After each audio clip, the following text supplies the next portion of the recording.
நெல்லை மாவட்டம் நாங்குநேரி அருகேயுள்ள துலுக்கர்பட்டி உயர்நிலைப் பள்ளியை தரம் உயர்த்துவதற்காக 2 லட்சம் ரூபாய் பணம் செலுத்தியும் நடவடிக்கை எடுக்கப்படாததை கண்டித்து மாணவர்கள் உள்ளிருப்பு போராட்டத்தில் ஈடுபட்டனர்.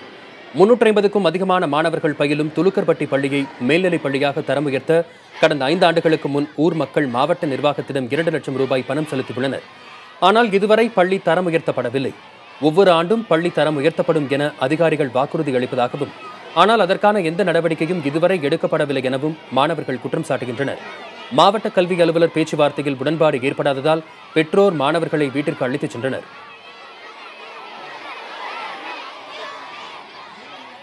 எங்களுக்கு வள்ளியூர் வர போறதுக்கு ரொம்ப கஷ்டமா இருக்கு. எங்களுக்கு நீங்க இங்கே டீச்சர்லாம் நல்லா பாடம் சொல்லி தராங்க. நான் இப்போ 8th படிக்கேன். நான் இப்போ 10th படிக்க பிள்ளைகளுக்குலாம் 12ஆம் கிளாஸ் வரதுக்கு ரொம்ப கஷ்டமா இருக்கு. 5 வருஷமா எங்களுக்கு +2 வரல. இந்த வருஷம் வருதுன்னு சொன்னாங்க. இந்த வருஷமும் வரல. எங்களுக்கு 12ஆம் கிளாஸ் இப்போ கண்டிப்பா வேணும். இப்போ எங்களுக்கு வள்ளியூருக்கு போனா ரொம்ப 6 கிலோமீட்டர் 8 கிலோமீட்டர் கிட்ட இருக்கு. அதனால எங்களுக்கு பஸ் வசதினா ரொம்ப கஷ்டம். அதனால படிக்கிறதுக்கு ரொம்ப கஷ்டமா இருக்கும்.